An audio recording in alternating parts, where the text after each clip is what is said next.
Welcome participants. My talk is going to be hemodynamic assessment and management in the critically ill patients, and I'll be touching a few topics and try to finish as quickly as possible. Then you can have questions. So I've got nothing to disclose for this. So why monitor? Question is why monitor a critically ill patient, and especially in the backdrop of COVID-19, it is vital because a lot of new things we are learning about late cardiac presentations, lungs being giving us signals that we are not used to before. So we need to understand whether this is heart failure or primarily the lung problems. So all forms of critical care monitoring should be considered cognitive aids to your, it's an addition to your clinical examination. And you must synthesize this information in order to make a broader clinical decision. And monitoring, that is 24 continuous monitoring, is an integral part of this critical care practice. And the goal is to prevent or treat organ dysfunction and cellular injury by optimizing tissue oxygen delivery.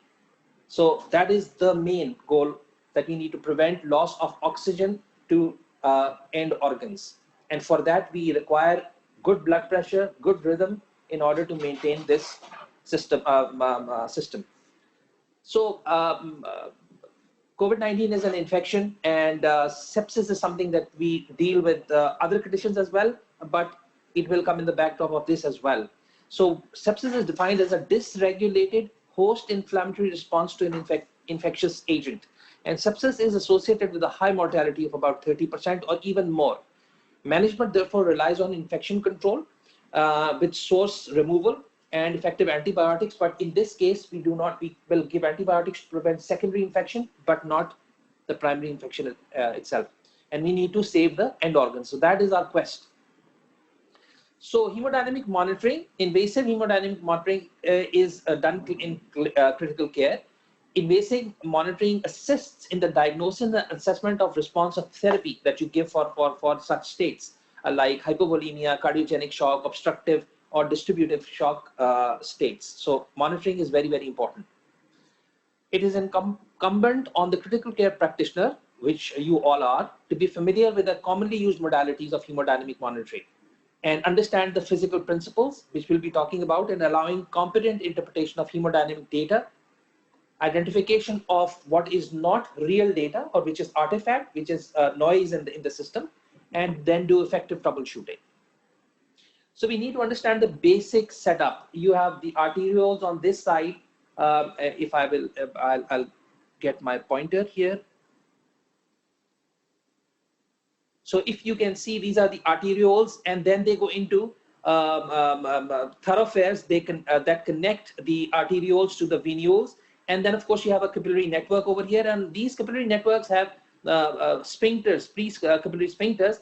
And although the flow in the larger vessels is pulsatile, when the flow comes into this bed, it is more uniform. And this function is done more by the precapillary sphincters. Now, manipulation of macro circulation, which we do by giving inotropes or giving fluids, we do that to defend capillary autoregulation. So we are trying to take control of this by fixing this.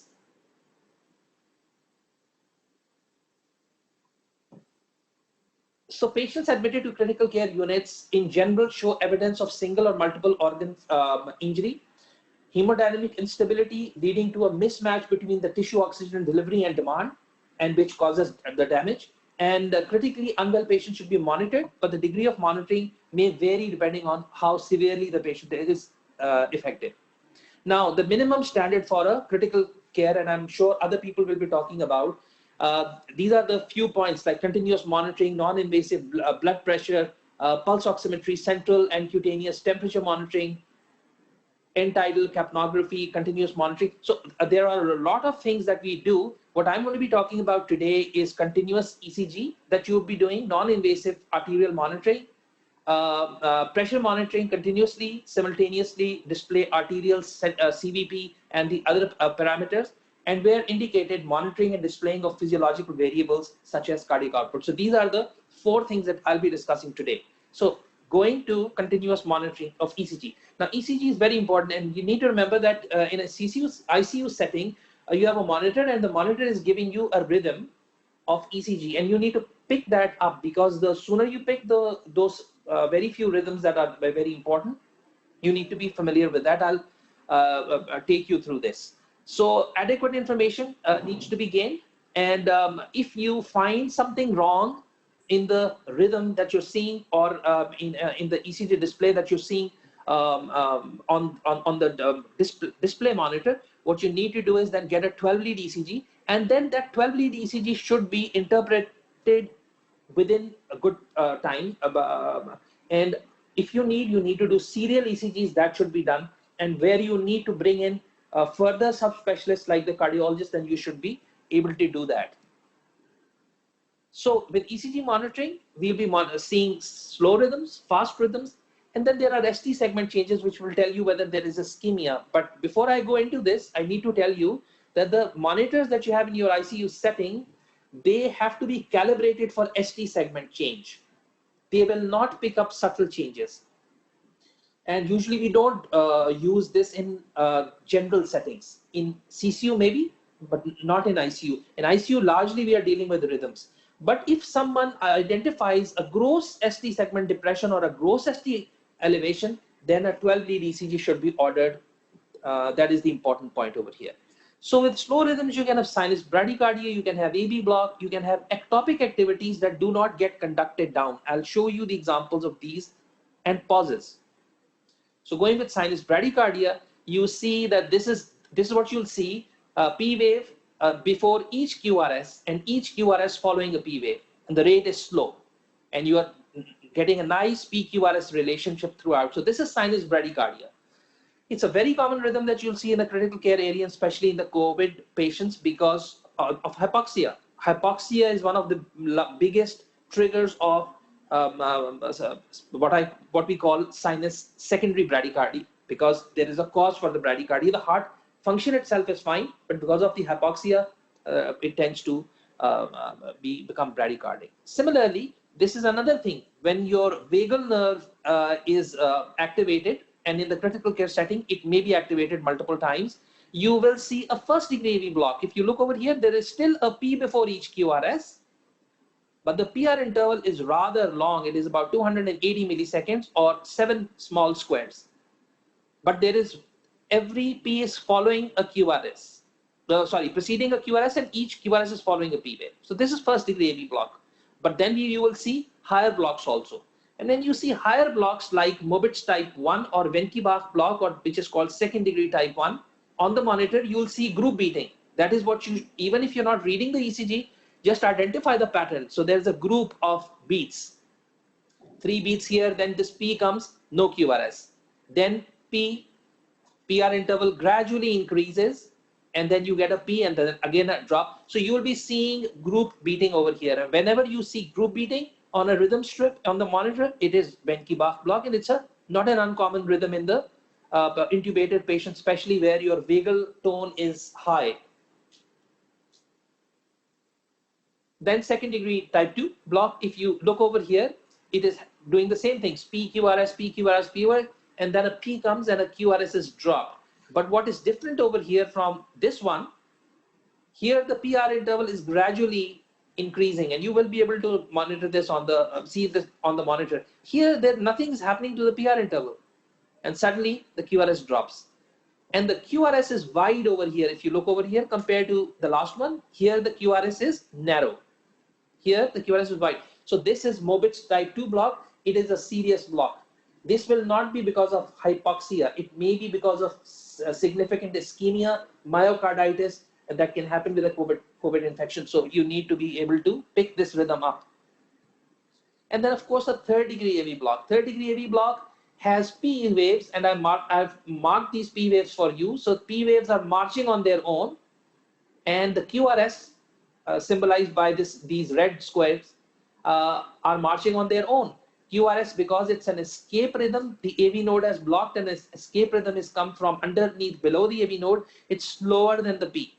And this is the common rhythm. So if you're seeing P's go here and there on the ECG just by pattern recognition, and the heart rate is slow, then you must think that this patient can go into complete AV block. And this can happen especially in patients where there is transmural involvement. And we know that with infections like the COVID infection, you can get a significant myocardial involvement.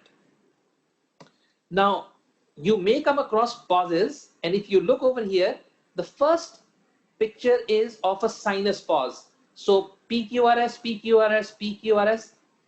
The next P should have come where the heart is, but there is no P. The next P here, no P. The next P here, no P, and then you have a P and the resumption of rhythm. So you get a pause. So whenever you get a pause on a screen, you must look for a P wave. If there is no P in this pause, it means that's a sinus pause. And this again is very, very important and comes with with hypoxia primarily. So someone who's not ventilating or oxygenating will throw this rhythm. This you've already seen. This is an AV block. AV blocks will also give you pauses, but remember, in the pause, if you look, a P wave is coming. And then you need to figure out whether this P wave is coming on time. And clearly, this P comes here, this P comes here, the next P should have come over here, and it has come over here. So this pause harbors a P wave which comes on time. So it's an AV block. It can be Mobitz 1, Mobitz 2. And then you see over here, this ECG shows you the red lines I've drawn for the PP interval. So this is the interval at which it is pacing. P, the next P, and the next P should have come here, this blue, but it has not come here. But there is a blip on this end of the T wave, which is a P wave. How do I know that? Because if you look over here, this T is very different from this T. And if a rhythm is coming from one focus, the P waves, the T waves, the QRSs should all be resembling each other. So clearly this is the P wave which has come before time. It should have come here, but it has come before time. So that's a non-conducted premature atrial complex. And the commonest reason in any patient, if you do a 24 hours ECG, is a non-conducted P wave. So just looking at the rhythms, these are the few things that you will be seeing for regarding the ECG. Now you come with regular fast rates. Look over here. You get a fast rate at a rate of about 130, and there are P waves before each QRS. If that is happening, this is sinus tachycardia or atrial tachycardia. You don't need to go into more details. Rhythm strip will only give you this much.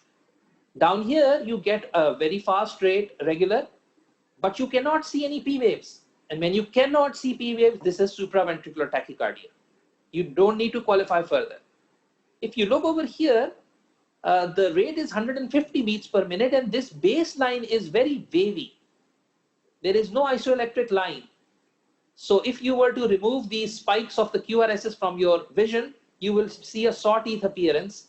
But the tip is a rate of 150. So if you see on a monitor a rate of 150 beats per minute, which is not changing, then your differential should be atrial flutter with 2-to-1 conduction. So these are the three basic narrow complex regular rhythms that you're going to see on the ECG. You can get a 12-lead ECG, look more into it, but these are the three rhythms that you'll see. Then you get irregular rhythms. And if you see over here, these are squiggly baseline. These are fibrillatory waves, and the RR intervals are irregularly irregular. This is your run-of-the-mill atrial fibrillation, which you will see a lot in the elderly patients especially. And the other rhythm is which will be irregular. Previously, I showed you here flutter with 2-to-1 regular conduction. So in flutter, the atrial rate is 300 beats per minute. So if you go 2-to-1, QRS will be at a rate of 150, but it will be regular. Here, what I'm showing you is a variable block. You are seeing this sawtooth appearance, very nice आरी के जो दांत होते हैं, sawtooth appearance, and it's conducting some place. It conducts one conducts for 2 beats, then one conducts for 4 beats, one conducts for 3 beats. So this will be regularly irregular. But if you get this on the ECG, it will be not difficult because you're seeing the sawtooth appearance. It's the 2-to-1 conduction that you need to figure out. And the tip for you over there is that the rate will be 150 beats per minute. This is the wide complex tachycardia. To be on the safe side, any wide complex fast tachycardia is ventricular tachycardia until proven otherwise. But if the QRS complexes are fast and this wide, this is really wide, like 160 milliseconds or 4 small squares, this is monomorphic ventricular tachycardia. This, on the other hand, is polymorphic ventricular tachycardia, something that can occur with ischemia or in myocarditis. Wherever there is cellular myocardial hypoxia, this is the kind of ventricular tachycardia you will get. It's very fast, and if you have an underlying QT interval prolongation, it's called torsades or torsade de point. That see the this is called twisting of peaks. Here the peaks are up, here the point peaks are down. Then changes the axis. So this twisting of axis is typical of polymorphic, very fast VT. Patients will lose all hemodynamics and they will faint if they are awake, and if they're intubated, they will drop their pressures. Now, if you look over here, this is VF, ventricular fibrillation. On an intubated patient, you may not realize, but a conscious patient will go into cardiac arrest. Compare this rhythm to this rhythm. This is more organized rhythm, whereas this rhythm is just squiggly. There is no, this is just chaotic activity, very fast electrical rhythm. And in this, what happens is the heart is not contracting at all. So if the heart is not contracting, you are in a cardiac arrest situation. So these are the few common rhythms that you can, just by looking at the monitor, you can pick up. And you need to respond very quickly. If you have a VF, you need to go in and defibrillate. So, and if the patient has a pulse and you have a regular complex tachycardia, you can follow the ACLS protocols and give IV amiodarone or lidocaine.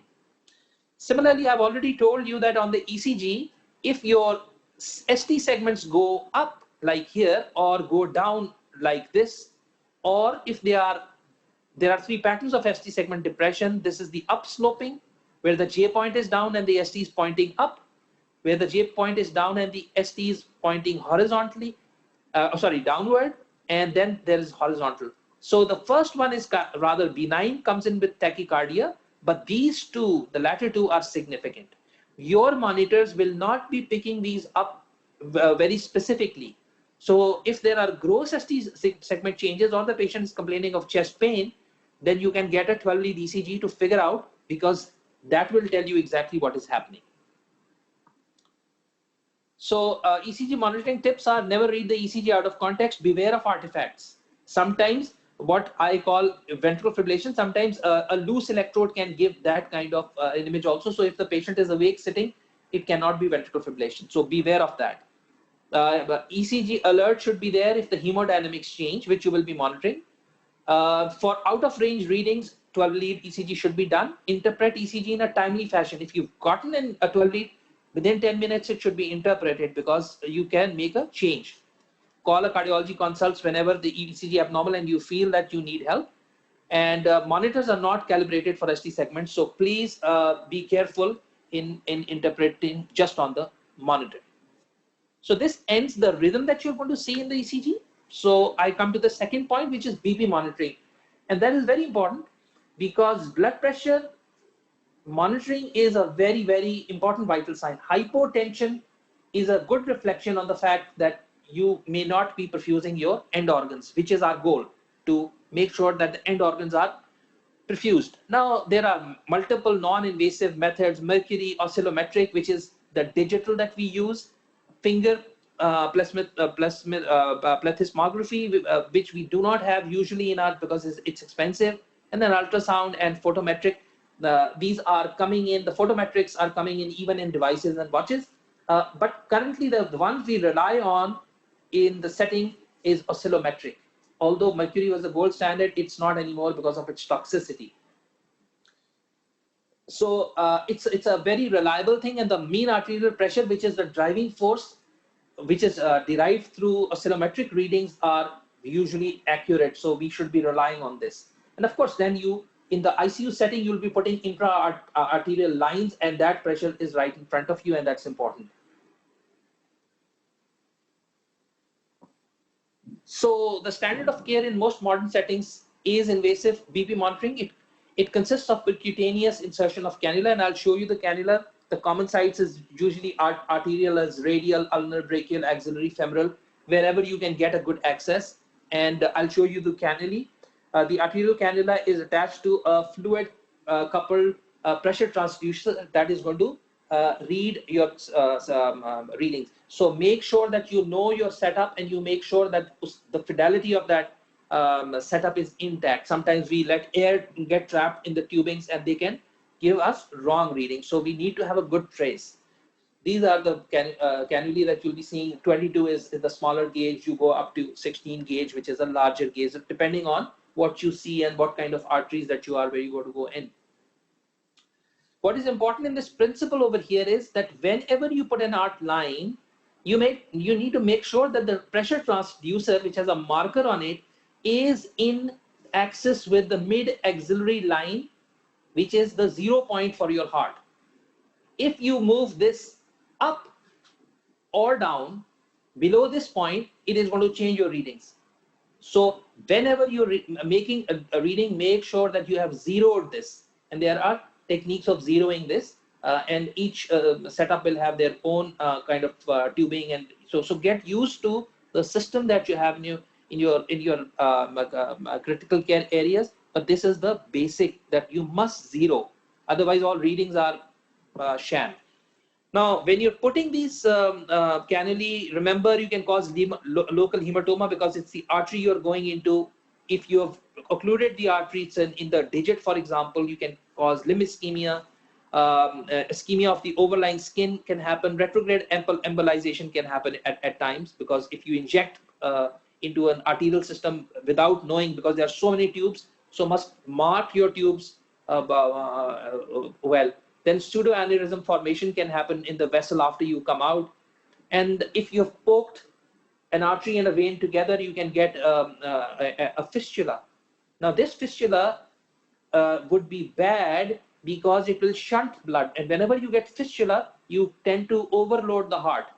And that is very bad, especially if you're dealing with a bad heart. So make sure that that does not happen. And of course, infection is very, very important. The patient is already infected. You do not want secondary bacterial infection going into the body. And of course, it's vital practice to label your lines so that you don't inject or. Now, if you look over here, this is the arterial tracing that you will get. This is appropriate arterial tracing. Now, there are two things that you can do. So make sure that you've zeroed and see a dicrotic notch. This is the dicrotic notch. It is said to be because of the closure of the aortic valve, but scientifically it's a reflection of the waveform that causes this at that time. But appreciate the dicrotic notch. It should be there. Over here in this setup, where there is over damping, so damping phenomena is very, very important. So where there is excess of compliance, that is air in the system, you will get this over damping. And then there's a ringing effect also. These two things need to be.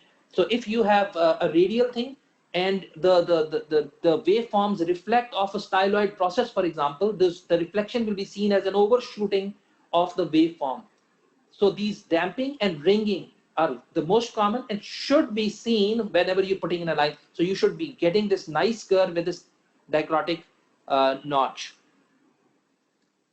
So this is how the waveform should look like. And so you have an anacrotic limb of the pulse, and then you've got a dicrotic limb, and on the dicrotic limb you have this notch. So this needs to be confirmed. Now, you measure the systolic, diastolic, and you will get this information. Your reading monitors will give you a mean arterial pressure. The mean arterial pressure is the force that is driving. So you can get a systolic, which is good. If you've got to get a mean arterial pressure, which is bad, it will cause tissue hypoperfusion. Okay, so dicrotic notch generally disappears when you've got a problem with the transducer system. So please appreciate this and remember this pattern. And in these two examples, for the same level of systolic blood pressure, if you calculate the mean arterial pressure, over here it is more and over here it is less. So clearly understand that just following the systolic parameter is not enough. You need to follow the mean arterial pressure also and zero the thing, look for damping, look for ringing, and then look for mean arterial pressure. And you must see, if you need to understand, see this is now gated with the ECG. And remember, the systole starts with the QRS complex. And if you look down here, the actual the pressure waveform changes about 180 milliseconds after the QRS. So this is electrical, this is mechanical, and of course, the aortic valve to open up, you need a contraction in the LV to open up the aortic valve. So that is why the delay. So you need to, whenever you are setting up something, you need to, sorry, I have, no, I'm sorry. So I'll show you whenever you're looking at the monitor, what to see. So good marker of cardiovascular function, arterial hypertension may indicate decreased stroke volume. So as I told you, that hypotension is not a good sign. So it's a first marker to pick. It could be hypovolemia. It could be poor myocardial contractility. Cardiac outflow obstruction can cause low pressures, and it may be due to vasodilatation that is secondary to sepsis or inflammation. And it may be a combination of all of these errors. So reading your numbers, reading all the numbers and then synthesizing information can give you a better idea. But remember, hypotension is an excellent circulatory dysfunction parameter that you need to follow. So significant persistent hypotension is often associated with end organ damage, as I've already told you, and there are multiple reasons for this happening. So your liver, your kidney, your brain, or everything will start playing up. So with invasive measurement, an accurately zeroed and adequately damped transducer system, the measurement of systolic, diastolic, and mean arterial pressure is fairly accurate and reliable. So please depend on this. You need to know what the normal waveform looks like, look for the diachrotic notch, and please make sure that that is displayed. And this is how it will look like on your setting. So you need to have this proper waveform, and all of this information is displayed over here. Make cognizance of that. Now coming to hemodynamic monitoring. So the central catheter or Swan-Ganz catheter, and there are other catheters that you can use also, is a multi-port catheter that you can put in. And it goes from the superior vena cava. If you're putting it from there, you can put it from the femoral also, but then the length will vary. And this goes through the tricuspid valve into the pulmonary artery, and then into a distal branch of the pulmonary artery, and where you will inflate a balloon. Now again, you have to make the first information that you will get is a CVP. So first information you will get is a CVP information, and make sure again your transducer has to be in the mid axillary line, the fourth intercostal space. And why? Because that gives you the zero. If you do not have the zero, you will not be able to interpret the readings properly. It may go up or down. This is the balloon tip that you will inflate, and this catheter has lengths. So if you are 20 centimeters in, it will start giving you the right atrial tracing. 30, it will give you RV. 40, it will give you a PA. And if you're further wedged, 50, it will give you, and you inflate the balloon, it's going to give you what is called a pulmonary capillary wedge pressure or pulmonary artery occlusive pressure. And you see the multiple ports, the CVP port, the PA port, the thermo port, and the balloon. And so you need to know where to inject when you are doing cardiac output over here. So this is what the central venous pressure waveform looks like if you look down here. So these are the classic waves, and I've given you the, so the A, the C wave with an X descent, and a V wave with a Y descent. So A is atrial contraction, C is when you have isovolumetric contraction of the ventricles, and that pushes the tricuspid valve up into the atrium, and this is going to give you this C bump. And then of course the X descent is atrial relaxation. V is the systolic filling. While the systole is going on in the ventricle, the atria starts filling after the relaxation, and you will get this V bump. And then of course the Y is early ventricular filling when the tricuspid valve opens, and this is a diastolic component. So ACX, but just need to remember that this waveform should be displayed nicely. Otherwise, you may be, again, over damping, or the system may have fluid in it. So you need to understand that. So this is the first reading. And for that, you need to zero also. And when you're doing cardiac output, you just need to remember that you have to give, if you're doing thermodilution, you need to give water at a temperature or room temperature in the proximal port. And this will go from here to the thermistor port, and a change over time in temperature will be calculated by the machine. There are equations that we can talk about, but the machines are very smart, so they're going to give you information. But make sure that you have the thing zeroed and the system does not have a fluid airlock in it, because otherwise you can get wrong readings. So when you go into the pulmonary artery and you inflate in a branch of the pulmonary artery, so this vessel is occluded. What pressure will it note? It will note the highest pressure down in the system, which will be left atrium. And I'll show you the relationship also.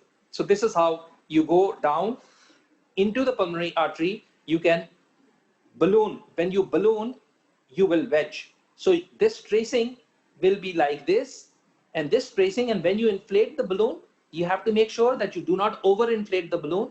You keep looking at the tracing when you inject air in, and you see this tracing will change. You can look at the reference for the normal readings.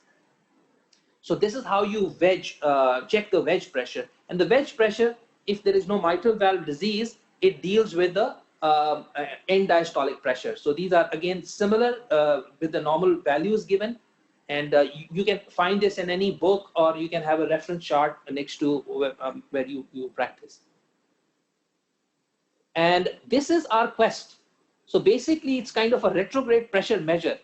So we need to see what the LV preload is, because LV preload stretches the heart, and that causes, according to Frank Starling's law, the next contraction. So you need to make sure that this pressure is conducted back. End diastolic volume you can check through an echocardiogram, and LV diastolic pressure you can measure via this catheter indirectly, because if there is no mitral valve disease, this pressure is the same as left atrial pressure.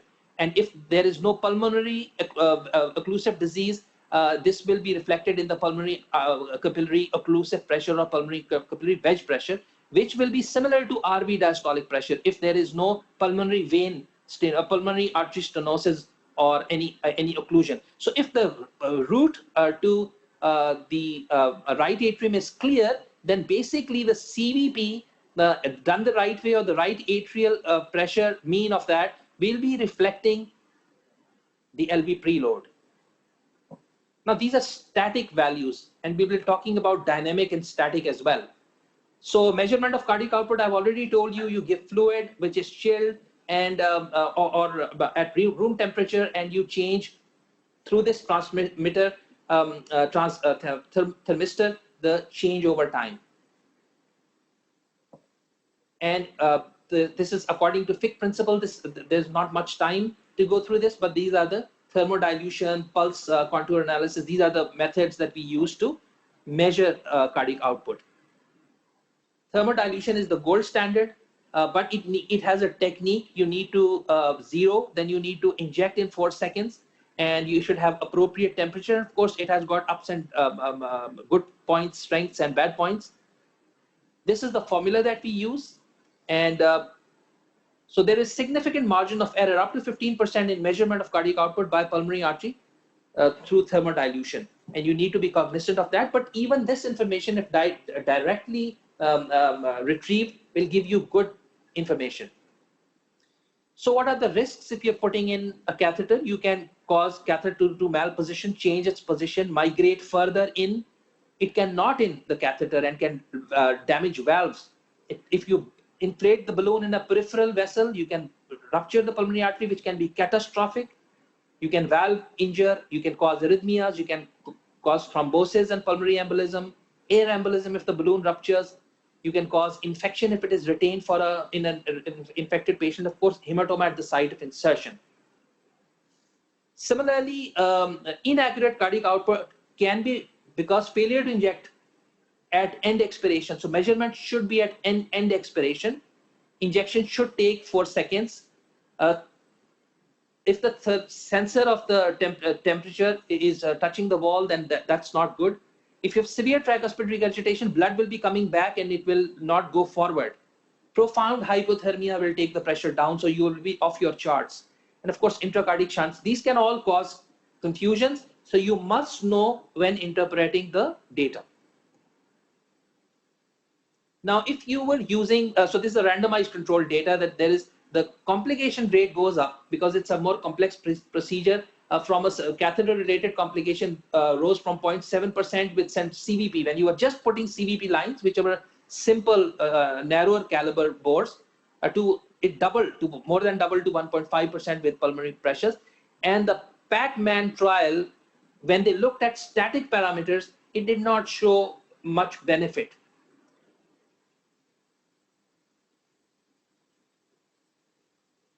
So you have static parameters. I've already shown you: CVP, mean arterial pressure, cardiac output, oxygen transport, mixed central venous pressure. These are the things that you're going to get out of the readings, and they tell you about the tissue perfusion.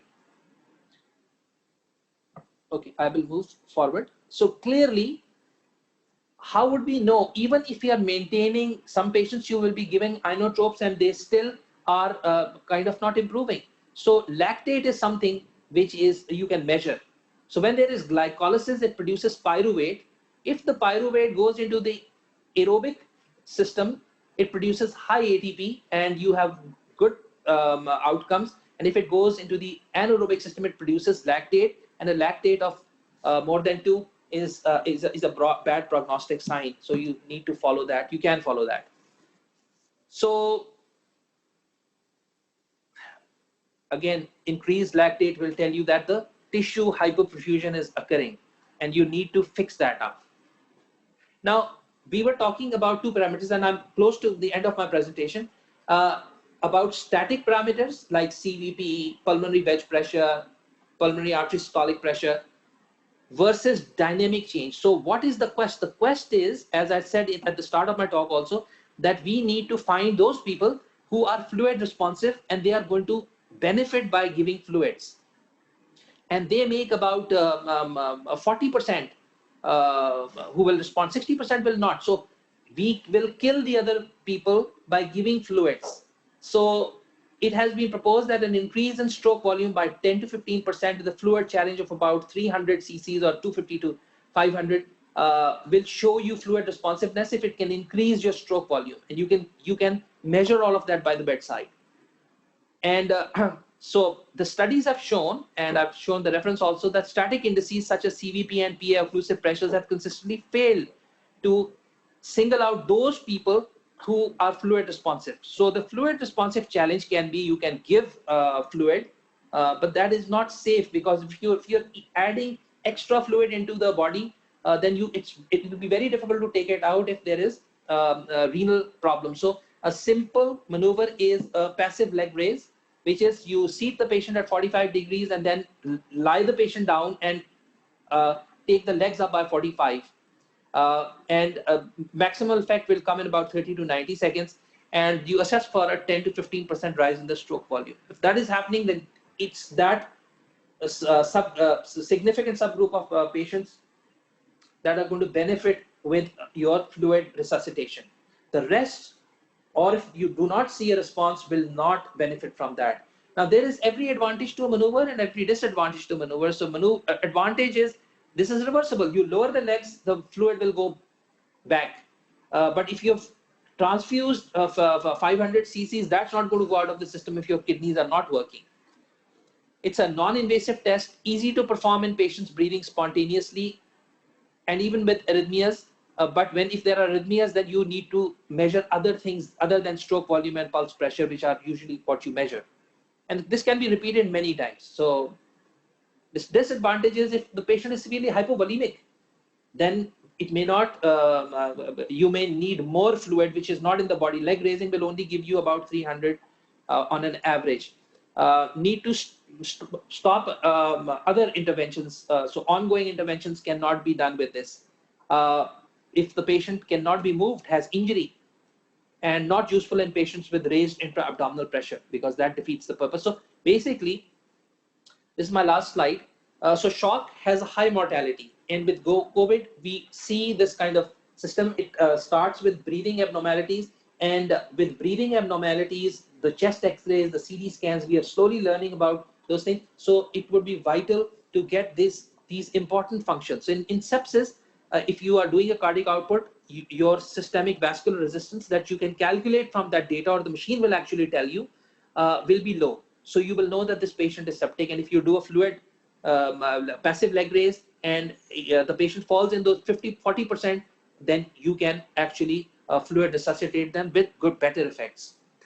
So dynamic assessment of fluid management is superior to static indices, and where necessary, early institution of fluid resuscitation will make a difference. So remember 4 things: ECG monitoring, you can pick up arrhythmias, and arrhythmias are a reflection of hypoxia or ischemia, and inflammation. So you need to have a look on the monitor, and then of course hypotension is the first sign, and then you can have invasive monitoring. Your best results will come only if you've zeroed out, you have the appropriate system, you know the system, and you've calibrated it well. So with this, I will end here, and if there are any questions. Thank you. Thank you, sir. You have covered a huge topic in such a short period of time. Thank you, sir, for summarizing us. One of the questions, sir, is, can you please explain about escape rhythm in detail? Oh, okay. Okay. So basically, whenever you get an AV block, so your impulse will go from the sinus to the AV node, and then to the bundle of his, then the right bundle or left bundle down the his Purkinje system and to the myocardium. You can get a block at any level, which will not allow the sinus impulse to go through into the ventricles. Largely, it happens at the AV node, but it can happen at the his level also, bundle of his level. So wherever you are blocked, there will be escape rhythms. The heart is made in such a fashion that it has a UPS system in the body. So if the main generator falls, the UPS will always take over. And so depending on where you are blocked, immediately from below that point, underneath that point, you will get an escape rhythm. If the escape rhythm is coming from the his Purkinje system, it's going to be like a junctional rhythm. It's going to be narrow, but if it's coming from the myocardium and distal ramifications of the his Purkinje system, it's going to be a wide rhythm, and it'll be slower. So there are escape rates. Junction has escape rate of 40 to 60, and his Purkinje system is about 20 to 40. The other question is, can a flutter be irregular, or it will always be regular? So I've shown you both examples. Flutter will be large. Usually it is regular, 2-to-1 conduction. So rate will be fast. And the tip is, whenever you are seeing on the monitors a rate of 150, and that is not changing. If sinus tachycardia goes at 150 due to any reason, it will move. It will change to 130, 140, 160. But flutter will not change. It will be 150, so it will be 150. So it can be irregular also. I've shown you where there is variable block, 4-to-1, 2-to-1, 3-to-1 conduction in the same strip. And if you're sitting in front of the monitor, you're seeing long strips going past you. So it can be irregular, but usually it is 2-to-1, so regular. Another question is there any difference between torsades points and polymorphic VT tachycardia, or both are same? No, so both are same. Torsades is said when you have an underlying QT interval prolongation. So if I have a congenital long QT interval, let's say, and I also get an infection and I end up in the CCU or ICU, I can get polymorphic ventricular tachycardia with drugs, with electrolyte imbalance, digoxin. You can get, if there is an underlying QT interval prolongation, you can call it torsades. But if there is no QT interval prolongation, it is called polymorphic. They are the same. They can kill exactly the same way, and the mechanism is the same also. And ischemia, which can happen even in the COVID infection, is something that can produce both. It can produce polymorphic VT without prolonging the QT interval, and it can prolong the QT and cause torsades also. So it's the same thing, just the names are different. One other question, sir. What markers can we use in resource limited setting to measure cardiac output? So how constrained are you? So basically, if you don't have anything, then clinically, I think the first thing is if you have cardiac output, if you have decent cardiac output, the patient will be up. And as the cardiac output starts dropping down clinically, you will start becoming cold and clammy, and then start losing your, the vision will become blurry, and then slowly your GCS will start dropping. You will become cold, clammy. Then, of course, your blood pressures, your mean arterial pressures will stop. And if the patient is with you for 24, 48 hours, the creatinine will start rising. So these are the clinical parameters that you can, but if you have nothing else, just blood pressure. So systolic blood pressure, if you're getting hypotensive, that's a good sign to follow. Sir, the last question is, would you recommend routine swan gas used on all patients in ICU? No. So as I told you that it may re-emerge. Published data is not in a lot of favor, because see, swan gas does give you an advantage in certain specific subtypes. For example, I cannot differentiate between cardiac and lung conditions. So putting in a swan gas between cardiogenic shock and hypovolemic shock, it has all, but the problem is it offsets. If you do a bad job putting in, you cause complications, you offset the advantage. So if I'm looking at the end of the day at the patient, then I would say कि यार इसका तो कोई फायदा नहीं है, so why should we put it?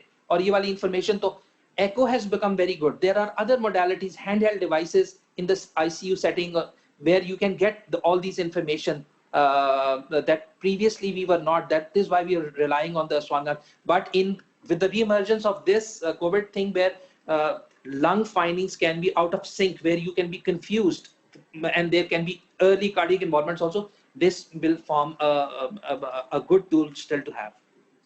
Thank you, sir. Thank you very much.